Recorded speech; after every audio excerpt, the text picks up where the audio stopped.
On y va. Alors on a dit, on a l'habitude de faire toujours en fonction de la paracha ou de la période. Alors, comme on est dans la période de 9 jours de deuil, à cause de la destruction du premier et du deuxième temple, et que nous on est plus lié avec la destruction du deuxième, bien sûr, ça fait 2000 ans. Alors, on va faire un sujet très très actuel pour réparer la destruction du deuxième temple. On dit qu'il a été détruit à cause de la dispute qu'il y a eu entre Kamsa et Bar Kamsa. C'était quoi la dispute? C'est que l'un n'a pas invité l'autre, l'autre s'est vengé, etc. Ça a été jusqu'à l'empereur romain, et donc, oh, vous avez une longue vie. Et donc, c'était jusqu'à l'empereur romain, et ça s'est envenimé jusqu'à la destruction du temple. Donc de là, on apprend.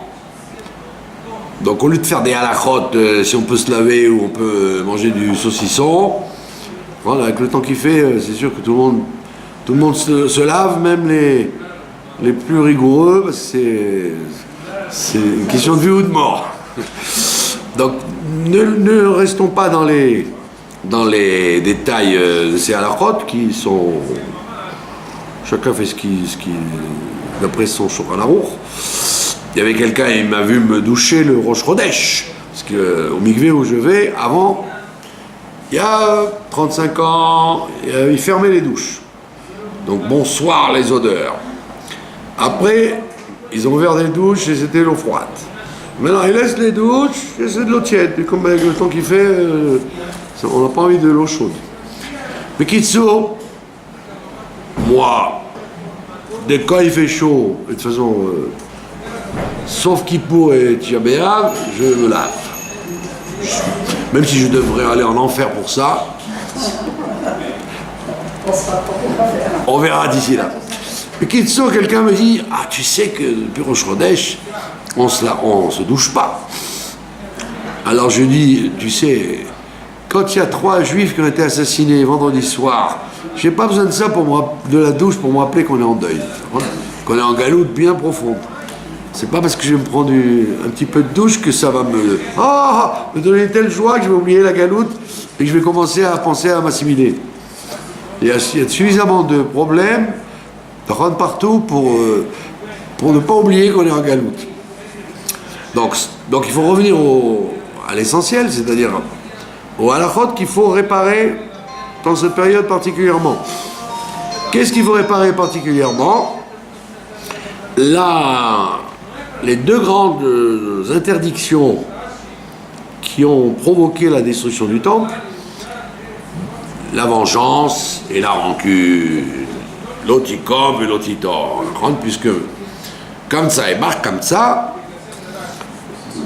ils se sont vengés, revengés, et l'un a mis la main, vous savez quand on était gosse, les jeux, les uns de la main sur la main.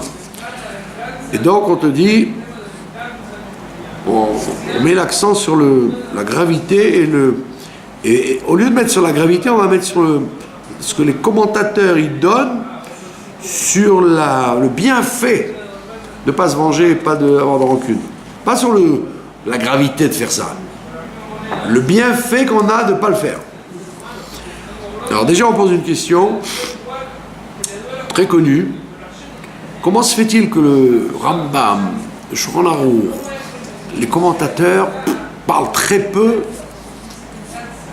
d'expliquer ces mitzvot, l'otikom et l'otitor. Ils auraient dû, comme l'a fait Chafetz Chaim par la suite, des gens modernes, ils ont expliqué en long et en large. Pourquoi le Rambam, le Shulchan Aruch, la Gemara, elle n'explique pas en long et en large? Alors ils répondent que en fait, c'était tellement évident dans les premières générations que c'était grave et pas bien et nuisible, que tout le monde en parlait comme quelque chose d'inutile de ressasser, de parler de ça, puisque les gens étaient tellement conscients que c'était une chose grave que c'était dans l'ambiance des communautés, et donc il n'y avait pas besoin d'en parler trop. Mais maintenant que les générations commencent à banaliser les choses, alors il a fallu que les commentateurs modernes mettent l'accent là-dessus, parce que c'est devenu, dans les communautés orthodoxes même, des choses banales. La vengeance, même chez les rabbinim, même chez les gens qui donnent des cours, se venger, envoyer des pics, comme on dit, litkor. S'envoyer des pics mutuellement, c'est pas mal vu. Je vous racontais la blague d'un grand rassemblement à Avat Israël. Et puis à la photo, elle est, je sais pas si c'est par hasard ou exprès. Tac, le gars il prend la photo, et on voit deux rabbinim qui sont sur la table d'honneur et qui sont censés parler l'un après l'autre. Et ils se donnent le dos comme ça, chacun l'un, pour ne pas se voir l'un et l'autre. C'est au moins pour la photo, regarde devant, regarde les bouteilles devant et regarde devant. Non, ils font comme ça, chacun de chaque côté. Alors ça fait de ridicule, c'est dit grand rassemblement d'Avat Israël. Et lui, il va expliquer avec son collègue qu'il faut faire attention à Avat Israël. Bah alors, elle commence avec le voisin déjà. Donc on te dit, c'est tellement banalisé que, comme il dit là, il dit dans les générations postérieures, les nôtres, c'est devenu avon-cal, une faute légère. Ah, si c'est avon-cal, c'est que les gens deviennent de plus en plus morts. Ils sont insensibles à ça, à la vengeance et à la rancune. Alors maintenant, il te dit, le Messilat Yesharim, il te dit par exemple, pourquoi c'est une avéra très très très difficile à ne pas faire. Il dit parce que manger du cochon ou transgresser Shabbat, quelqu'un il a quand même un remords quelque part quand il le fait. Voilà, ça le dérange quelque part. Il dit alors que la vengeance, il dit c'est une douce sensation.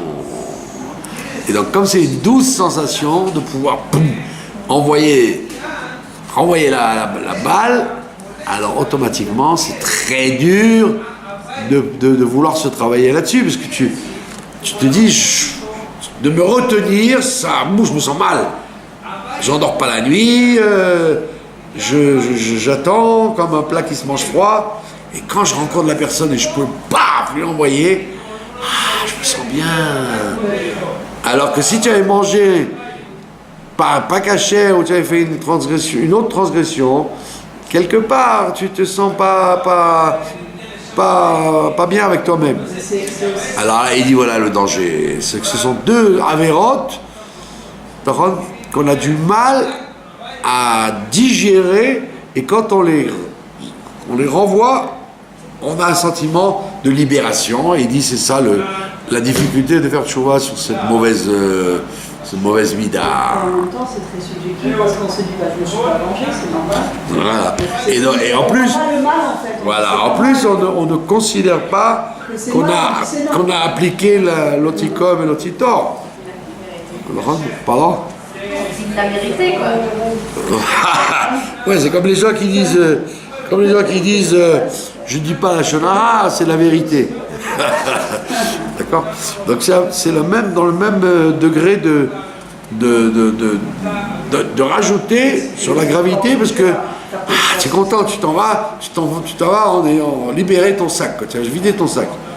Et alors lui, et donc le Mefarshim, ils disent sache une chose, que dans le travail des midot, dans le travail de changer ses midot, il dit sache que justement le fait d'avoir surmonté cette transgression de soit l'oticom ou l'otitor, il te dit avec le temps tu te sens bien justement de l'avoir fait.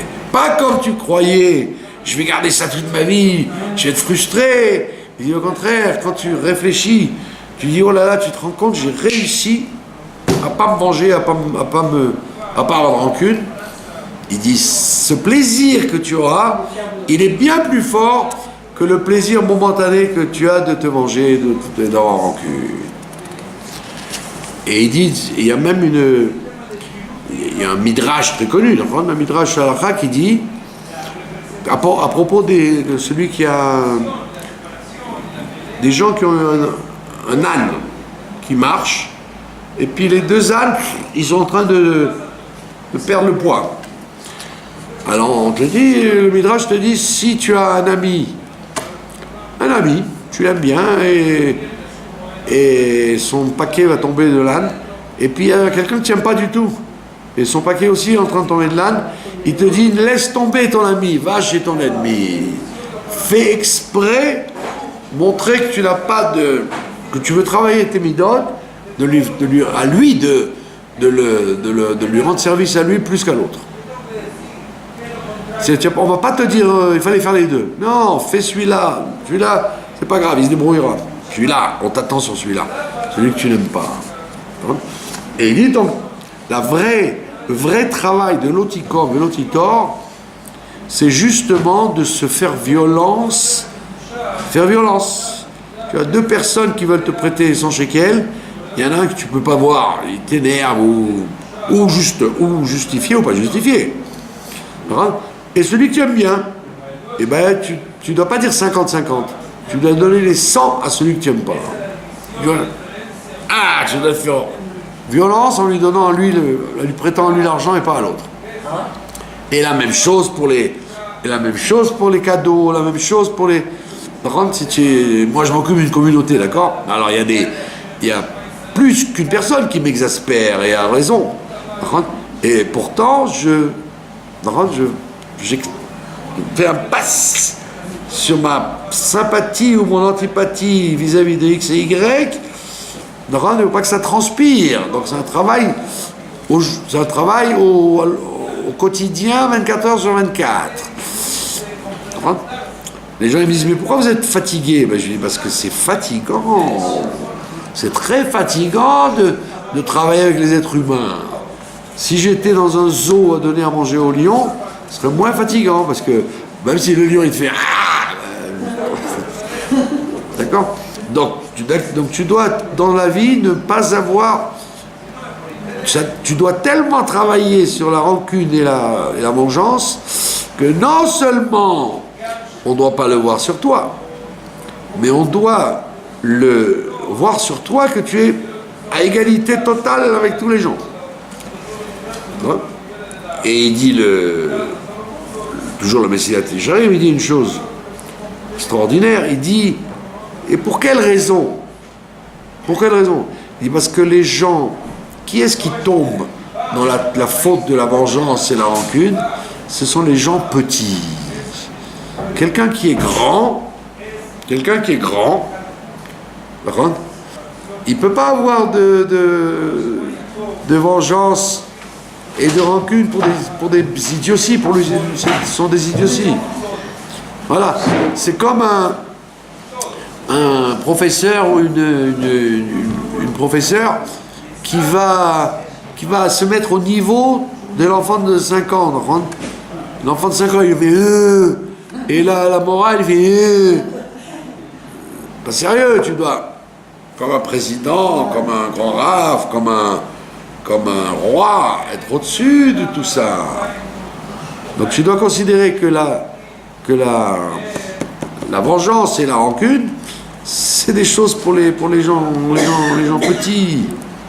Toi, tu as d'autres chats à fouetter que de te venger et d'avoir la rancune, parce que ça ne t'a même pas effleuré.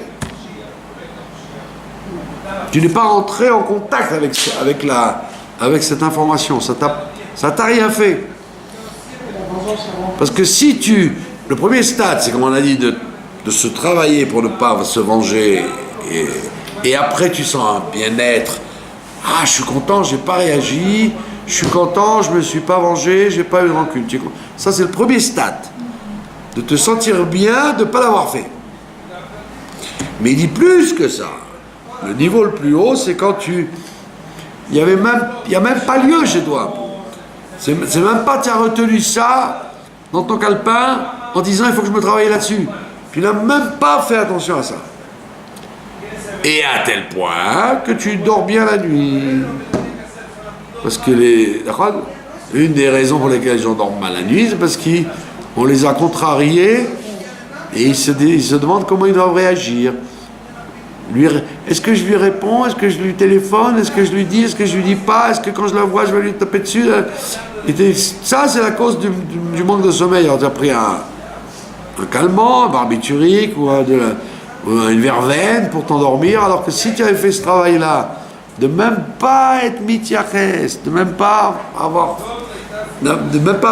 mentionné l'information dans ton conscient et ton inconscient, tu dors la nuit. On ne parle pas des gens que Dieu préserve comme les Siciliens qui peuvent garder la vengeance jusqu'à 20 générations. Comme si c'était un honneur, alors que c'est une catastrophe. On ne parle même pas de ça. On parle que si tu es quelqu'un de normal, tu vas l'oublier, cette histoire-là. Tu vas l'oublier qu'elle t'a dit mange proprement, tu salis la nappe. D'accord? Donc, dans 3 mois, tu vas t'en rappeler? Non. Donc, il te dit tout de suite, tu dois avoir un switch dans ta tête. On ne descend pas dans des choses aussi bêtes que de se venger et d'avoir rancune. Comme dit le Midrash, si la main droite fait saigner la main gauche, est-ce que la main gauche va se venger sur la main droite? Non, parce que c'est le même corps. Comme c'est le même corps, aucun membre ne va se venger sur l'autre. Tu te coupes la main en coupant un citron, avec ta main droite, tu t'es coupé le doigt à gauche. Ah, tu dis, oh, aïe, aïe, ça fait mal. Mais tu commences pas à dire, voilà, et tiens, avec la droite, je vais te la rendre, c'est le coup que tu m'as donné. C'est ridicule, tout le monde a compris que c'est ridicule. C'est la même chose. Quand tu sais que l'autre, c'est un membre à toi, il y a des gens qui sont mal élevés, c'est pas de leur faute, ils ont des problèmes, ils n'ont pas eu la chance d'avoir des parents qui les ont élevés, ils ont vécu dans la rue, ou ils ont vécu de parents qui se disputaient, qui ne s'occupaient pas d'eux. Il y a 1001 raisons pour considérer que la vengeance n'a pas de sens avec ces gens-là. Mais le pire, c'est quand ces gens-là, ils n'ont même pas eu conscience qu'ils t'ont fait de la peine, et qui viennent te dire, dis-moi, tu peux me rendre ce service parce que j'ai besoin... Alors là, tu as envie de leur lancer la chaise à la figure. Et après, tu te dis, mais non, mais en fait, ils ne sont même pas conscients qu'ils sont des sauvages. Donc tu ne dois même pas rentrer là-dedans. On n'a même pas à dire, je te traite, c'est pas comme toi, tu m'as traité. Voilà. Donc il te dit, c'est intéressant dans cette période-là, donc il te dit, c'est pas tellement le principe de travailler là-dessus que tu dois réfléchir pendant les 3 semaines de Kamsa et Bar Kamsa. Tu dois arriver à un degré d'élévation tellement grand que toute ta vie tu es insensible aux offenses et aux vexations. Et n'en parlons pas quand c'est entre hommes et femmes, etc., parce que c'est écrit dans le Daf Hayomi d'aujourd'hui dans Sanhedrin, il dit une chose horrible. Il te dit qu'un homme, il a écrit qu'un homme, il ne peut pas témoigner sur lui-même parce qu'il est proche de lui-même. Quelqu'un, il ne pourra jamais témoigner sur lui-même. Parce qu'il va toujours se trouver toutes les excuses parce qu'il est proche de lui-même. Mais il dit, il est proche de lui-même, mais il n'est pas proche de sa femme. Donc on dit que la relation qu'on a avec sa femme, c'est pour ça que dans cette période-là, il faut éviter les réflexions inutiles. Tu as oublié d'acheter ça, comme d'habitude, tu n'as pas vidé la poubelle, ou encore une fois, tu as laissé ton verre sale dans l'évier. Éviter les réflexions inutiles entre hommes et femmes, et entre parents et enfants. Et alors, donc, tu vois bien, de cette page de Gemara d'aujourd'hui, il te dit, un homme, il est très proche de lui-même, mais il n'est pas forcément proche de sa femme. Alors, Et les Rashi, les commentateurs, ils disent, mais oui, il dit la relation entre l'homme et la femme, c'est pas une relation acquise. Ça y est, t'es marié, ouf, Ishto que Goufo, lui et elle ne font qu'un seul corps, donc c'est évident que comme il est proche de lui, il est proche de sa femme. C'est pas du tout vrai. C'est pas toujours vrai et c'est pas du tout prouvé. C'est un travail. Donc c'est pour ça qu'on te dit, donc la madriga, c'est pour ça que le rabbi dit dans Malchut, il dit qu'effectivement, il faut arriver à une madriga maintenant, à partir de maintenant, où on n'a plus de problème avec Avat Israël. On a transcendé tout ça, on n'a plus de problème avec Avat Israël. Au contraire, on goûte les délices. On ne parle plus de la sinatrina, on goûte les délices de s'aimer les uns les autres. Vous voyez un peu le travail que ça demande. Les délices de s'aimer les uns les autres. On revient au truc pour faire beaucoup de bien, faire du bien à autrui. Exactement. Oui, mais là on te dit, faire du bien à l'autre quand il t'a rien fait de mal, c'est jouable. Et quand il t'a fait du mal, arriver à ne même pas rentrer en ligne de compte ce qu'il t'a fait, pas que tu travailles pour dire je ne me vengerai pas, tu n'as même pas l'idée que ça t'a fait du mal. Ça t'a même pas touché, quoi. Voilà. Donc ça, ce sont des halakhot absolument essentiels pendant cette période, de remettre sur le tapis le tikkun de Kamsa et Bar Kamsa. Donc, si avec Kamsa et Bar Kamsa, que ça s'est envenimé jusqu'à détruire le temple, et si tu fais le contraire, bah, tu reconstruiras le temple. Si tu arrives à avoir un détachement total des relations constipées entre les uns et les autres, hommes et femmes, parents et enfants, etc., etc.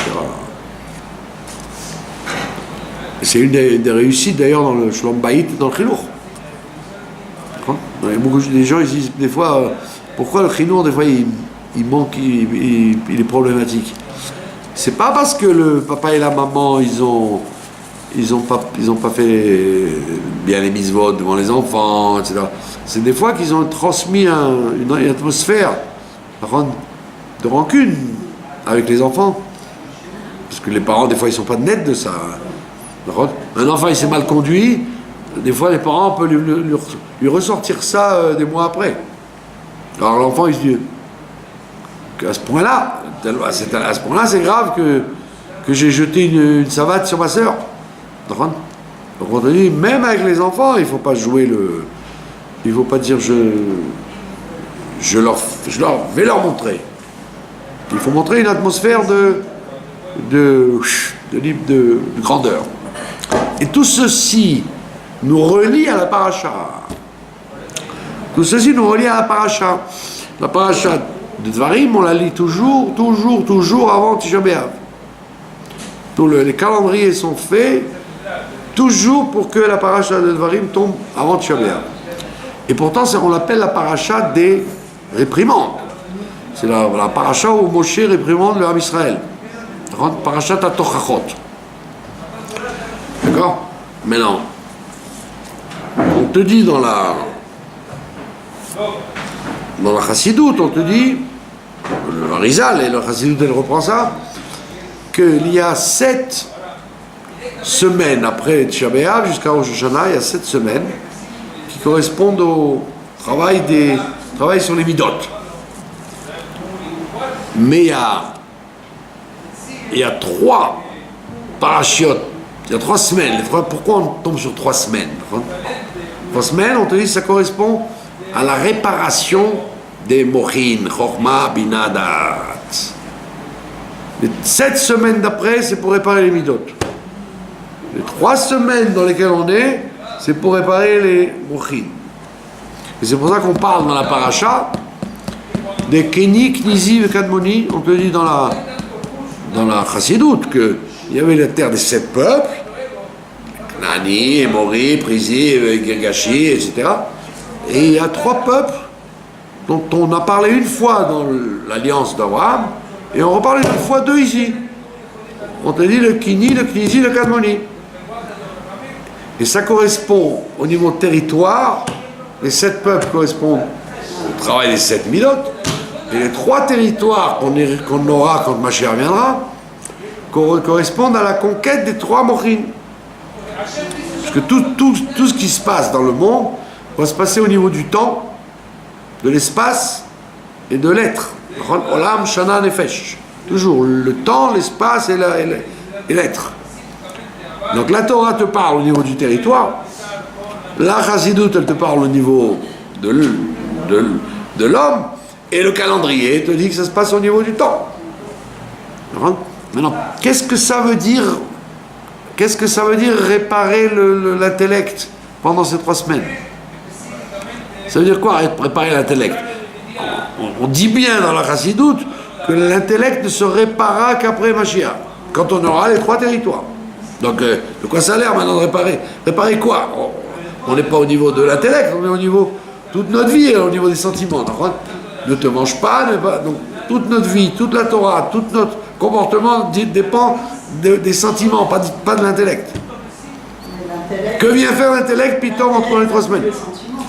Non, mais... L'intellect, si on s'entraîne à préparer l'intellect. Mais là, c'est l'intellect pur. Là, on parle de l'intellect pur.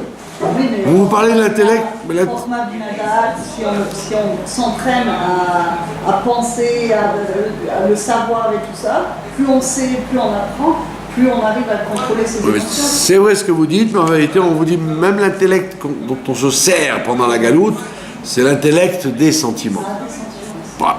L'intellect pur, on n'en a jamais encore eu de conscience. C'est que les prophètes, que les très grands Chachamim. Donc on n'a pas encore utilisé ce niveau-là. Alors on dit, de quoi tu parles pendant les 3 semaines? Alors si c'est pas pour nous, pourquoi on en parle? Parce qu'on dit, il y a quand même un petit échantillon une étincelle dont on peut profiter maintenant. C'est une notion très très classique de la Kabbalah et de la Chassidut, contre la Pessah, à Shavuot, etc. C'est ce qu'on appelle Mochin de Katnout. Mochin de Katnout, ça veut dire l'esprit petit, et Mochin de Gadlut, et l'esprit grand. Donc Mochin de Katnout, c'est quand tu comprends rien, tu vois rien, tu es dans le, comme on dit chez nous, tu es dans la choucroute, tu pédales dans la choucroute totalement.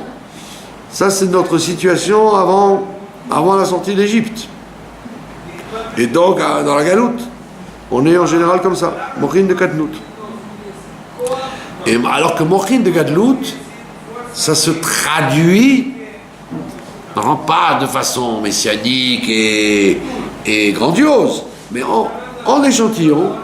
Mochin de Gadlut, ça veut dire, ça rejoint ce qu'on a vu dans ne pas se venger, ne pas porter rancune, ça veut dire être grand, voir grand,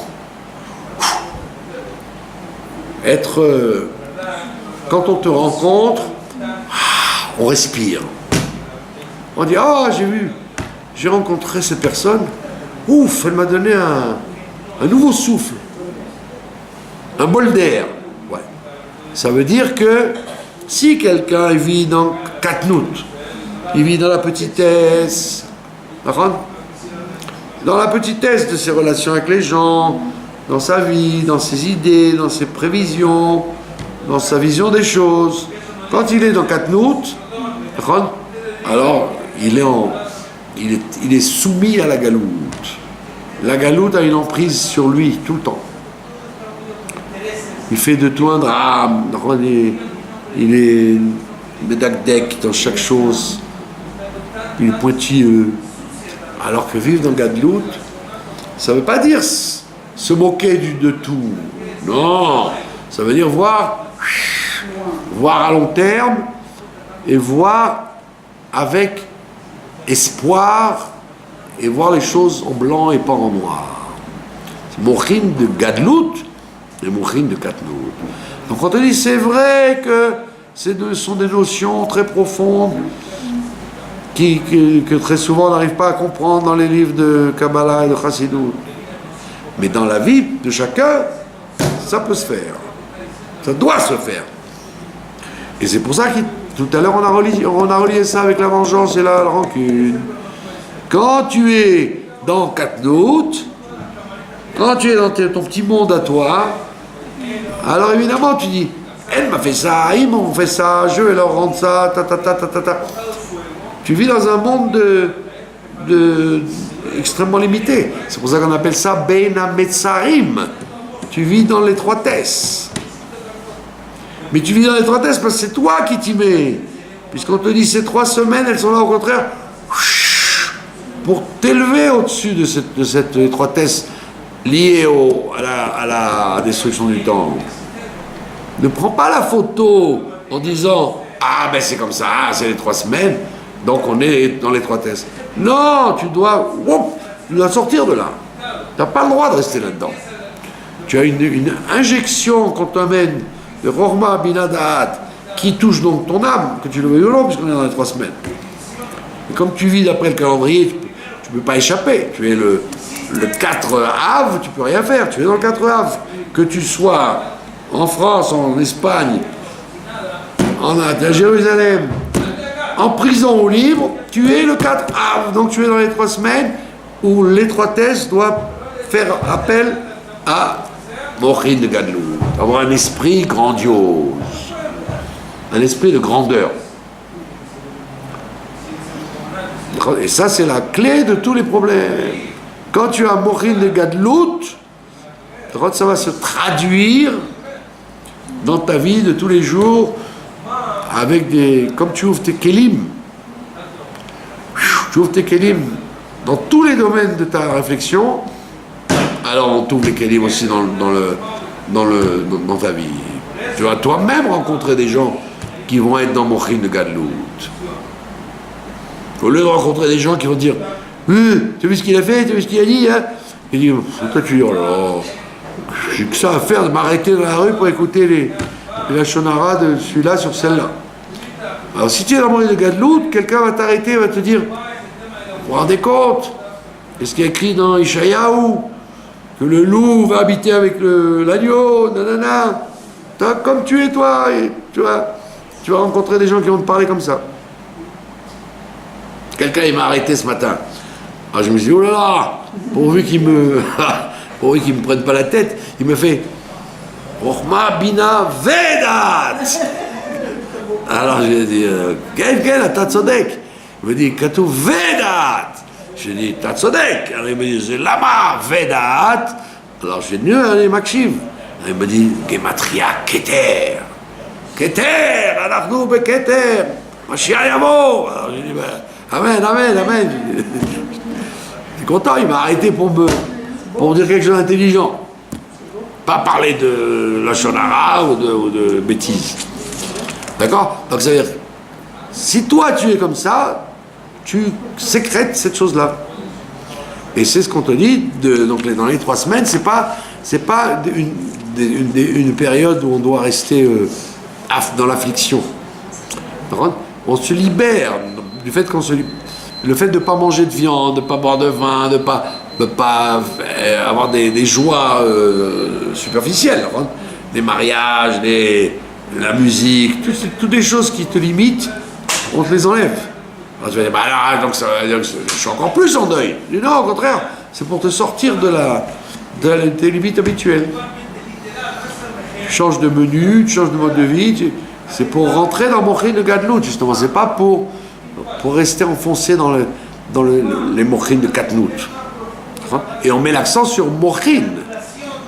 Pas seulement Gadlout et Katnout, Mochin de Gadlout. Les 3 cerveaux, le moar au pluriel, moar, ça fait Mochin. Les 3 cerveaux que nous avons. Et vous savez, quand vous regardez votre crâne en vue d'avion, par en haut, la Chorma à droite, le cortex de la gauche, c'est la Bina, et le cortex derrière, c'est le Da'at. Comme vous les voyez, ça en fait un ségol.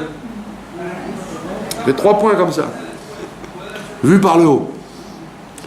Et Ségol, c'est la Nekuda qui signifie la Ségoula du Ham Israël, la capacité du Ham Israël d'être exceptionnel. Donc, et c'est pour ça que, qu'on le veuille ou qu'on ne le veuille pas, les gens, ils ont beau raconter qu'ils prennent des médicaments, des calmants, et qu'ils prennent ça, et qu'ils prennent ça, et qu'ils prennent ça. Tout est dans la Torah, quand tu commences à l'appliquer comme il faut, dans ton psychisme à toi, tu te rends compte que tu n'as pas besoin de calmant et de rien du tout. Tu te calmes tout seul. Tu te travailles tout seul et tu te changes tout seul. Et c'est pour ça qu'on dit que dans les 3 semaines, on prépare la Megillah de Echa. Et dans Echa, il y a écrit Echa Yashva Badad. Ça commence comme ça. Echa, comment ça? Comment est-il possible, Echa Yashva, qu'elle s'est assise, on parle de Tzion, Badad toute seule. Comment ça se fait qu'elle soit assise toute seule? Badad. D'accord? Et Badad, il y a 2 appréciations de Badad. Soit c'est la solitude, parce que tout le monde te met dehors, soit c'est la solitude, parce que tout le monde dit « Waouh, quelle personne extraordinaire, il est vraiment à part. » Alors on dit « Voilà, à toi de savoir. Où tu vas être, Yashva Badad, tout le monde va se moquer de toi, tout le monde va dire « C'est quoi, c'est ce Ham Israël, c'est quoi ces gens-là, qu'est-ce que c'est que ces gens bizarres ?» Ou alors les gens vont dire c'est des gens exceptionnels. Eicha Yashva Badad, comment est-il possible qu'il puisse y avoir un peuple aussi admirable que nous? Alors on dit ça c'est au niveau du klal d'Israël. Mais au niveau du prat, c'est la même chose. Soit tu veux rester isolé, enfermé dans tes problèmes et dans ta mesquinerie et ta petitesse et ta vengeance et ton tiscoul. Toi, ta rancœur, j'ai pas eu ça, j'ai pas ça, et tout tourne mal. Tu veux être comme ça, tu es assis par terre et tu grognes. Ou alors non, tu es dans Mochin de Gadlout. Utilise les 3 semaines pour Mochin de Gadlout. C'est pour ça que je me suis... j'ai critiqué les gens qui disent il ne faut pas dire Chodesh Tov au mois de Av. Pourquoi il ne faudrait pas dire Chodesh Tov? Pourquoi c'est obligé que le Chodesh Av il soit un Chodesh de malheur? Pas vrai, il est appelé à être un, comme dit le Rambam, que les deuils vont se transformer en joie. Alors pourquoi tu ne dis pas Chodesh Tov? C'est-à-dire que tu pars déjà perdant, tu pars déjà en signant que c'est un mois de katnout, de petitesse. Alors c'est faux. Tu vas être dans la gadlout. Et dès que tu es dans la gadlout, tu donnes le signe de la gadlout, Dieu il t'envoie de la gadlout. C'est signé, c'est vérifié, c'est... J'ai connu quelqu'un on lui a dit, vous savez, dans les 3 semaines, il ne faut pas faire de procès, il ne faut pas faire de... parce que tu amènes des accusateurs, etc., etc. Il a dit, non, je ne vais pas faire de procès, mais je vais quand même faire une demande. Il a été demandé quelque chose, et tout le monde dit, c'est pas bon de demander. Il dit, non, le procès, c'est pas bon, mais demander, qu'est-ce qu'il y a? J'ai rien fait. Et quand il a demandé, il a été 1000 fois plus répondu que s'il avait demandé avant ou après. Et pourquoi? Parce qu'il est parti vainqueur. Il n'est pas parti, mourir de Katnout, on est en deuil. Ah, tout va mal et tout continuera à aller mal. Et ne prenons pas d'acamol de peur que ça aille mieux. Il dit non, mourir de Gadlout, rentre dans mourir de Gadlout. C'est un travail, c'est évident, il n'y a rien de gratuit, il n'y a rien de facile. C'est un travail, mais quand tu fais ce travail, tu es récompensé par le haut. Par le haut, pas par les êtres humains, etc. Par le haut. Dieu, il te montre sa main. Mochin de Gadlut. Et c'est exactement ce qui s'est passé avec la destruction du temple. À ce moment-là, il y avait une espèce de diable à aider à ce que les choses aillent mal. D'accord? Mais justement, alors, quand tu sens qu'il y a un enchaînement des choses négativement, toi, pédale dans l'autre sens.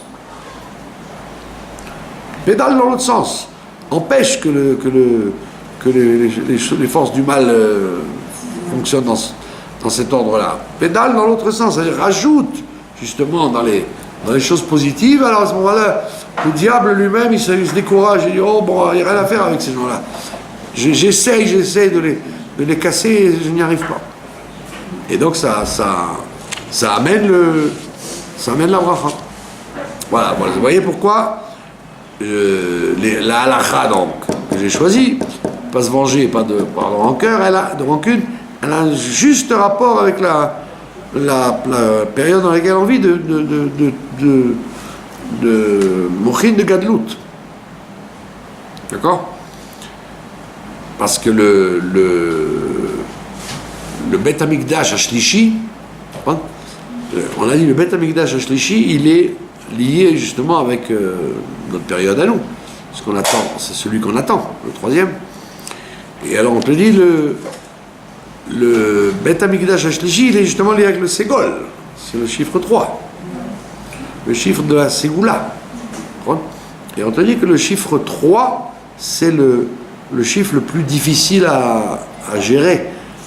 Parce que c'est unifier les choses avec leur contraire et d'en faire une synthèse.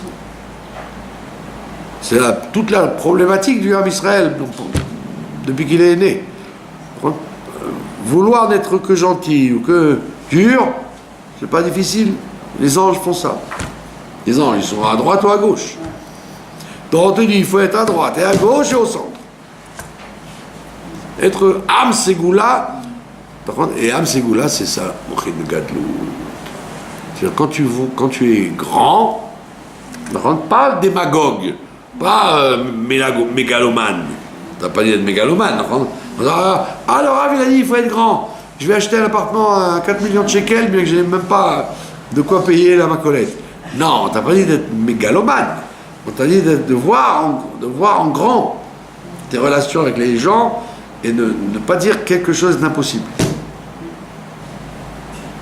Si tu dis quelque chose d'impossible, tu as signé que c'est impossible. Si tu penses que c'est possible, alors oui, ça va l'être. Effectivement, c'est pas une philosophie, c'est une expérience, quoi. Un exercice.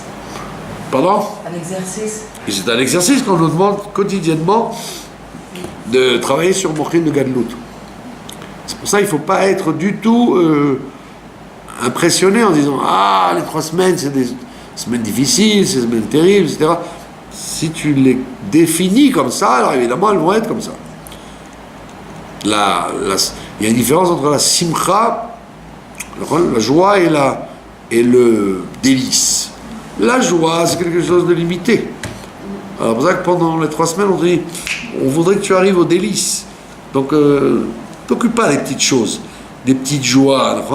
Oh, c'est embêtant, j'ai pas pu m'acheter une nouvelle robe, je suis obligé d'attendre après Tchavea. Ah, c'est dommage, j'aurais voulu aller en vacances, je suis obligé d'attendre. Il y a des méduses à la mer, ce que je sais moi. Donc tu vois tout, Bekatnout. On dit non, pas du tout, Dieu il t'a pas dit Bekatnout, il dit oublie les détails pour te réserver à des grandes choses. Bon. Ouais. C'est comme si je te jetais une liasse de billets d'un millier de shekels, et toi tu dis non, j'ai dans mon porte-monnaie, j'ai 25 agourot, laisse-moi les compter d'abord. Mais attends, mais ramasse la liasse qui est par terre au lieu de t'occuper de tes agourot de ton porte-monnaie. Donc on fait comme ça. On dit non, on est dans les 3 semaines, on s'occupe de deuil et de choses, et on attend que les 3 semaines passent pour respirer un peu. Pas du tout, profite des 3 semaines pour ramasser les millions qu'on te donne. Sois dans Gadlout déjà. Et c'est pour ça qu'il y a des exercices, comme elle dit, des exercices quotidiens de relations humaines, de relations que tu dois travailler pour peaufiner ton neshama et attirer sur toi Mochin de Gadlout. Et à ce moment-là, tout simplement, quand tu es Am Ségoula, quand tu es le peuple élu, eh ben automatiquement Dieu il va t'élire, il va te faire Yesh. Echa Yashva Badad positif. Tu vas être remarqué par l'ensemble des nations comme un peuple extraordinaire et pas comme un peuple bizarre, un peuple maudit. Est-ce que vous avez des questions où tout est tellement flou que vous êtes resté dans Mochin de Gadlout? Non, vous êtes sorti de Mochin de Gadlout. Vous êtes dans Mochin de Gadlout. Et comme il y a quelqu'un me l'a dit une fois, très intelligemment, il m'a dit les gens ils attendent toujours le Mashiach à Pessah. Mais il dit non, parce que c'est la première fois que Moshe il les a délivrés à Pessah. Mais nous, Dafka, on attend Mashiach plutôt à Tisha B'Av. On attend le Mashiach à Tisha B'Av, puisque c'est l'apogée des Mochin de Gadlout. Alors on n'attend pas une Géoula du type Mitzrayim. On attend une Géoula du type la victoire sur Edom, sur Esav. Et ça c'est Tisha B'Av, comme le Midrash il dit, le Psikta. Psikta il raconte que avec un arabe en plus, c'était une histoire avec un arabe. Qu'un arabe il avait une vache et que la vache elle a fait Alors il y avait un grand arabe, il était là, il a dit à l'arabe, il dit pourquoi elle fait ça la vache? Il dit parce que votre Beth Amikdash a été détruit. Ma vache elle le flaire de là où elle est. Et c'est marrant, c'était un arabe. Le Midrash veut dire un arabe. Toute ressemblance avec des événements modernes n'est pas fortuite. Et après quelques minutes, la vache elle fait encore Alors il dit qu'est-ce qu'elle a encore la vache? Pourquoi elle refait ça? Il dit parce que maintenant le Mashiach il est né. Le Mashiach chez vous il est né. Alors il y en a qui m'a dit un jour mais non, si le Mashiach il est là Tisha B'Av, alors on n'en sortira pas. Je dis mais quand le Mashiach il est né, c'est pas le bébé qui est né, c'est quand ça était le plus mal, c'est là que ça a commencé à remonter. Et donc c'est une période très très propice, la période des 3 semaines pour faire venir Mashiach. Donc voilà, donc Yehi Ratzon, Dieu fasse que effectivement nous soyons délivrés dans la semaine de Tisha B'Av, comme ça nous serons à la journée de Tisha B'Av au Beth Amikdash Ashlishi. Et grâce à ça, et pour cela, il faut déjà travailler sur nos Mochin de Gadlout, voir les choses de façon grandiose et pas mesquine. Voilà. Je vous remercie de votre attention.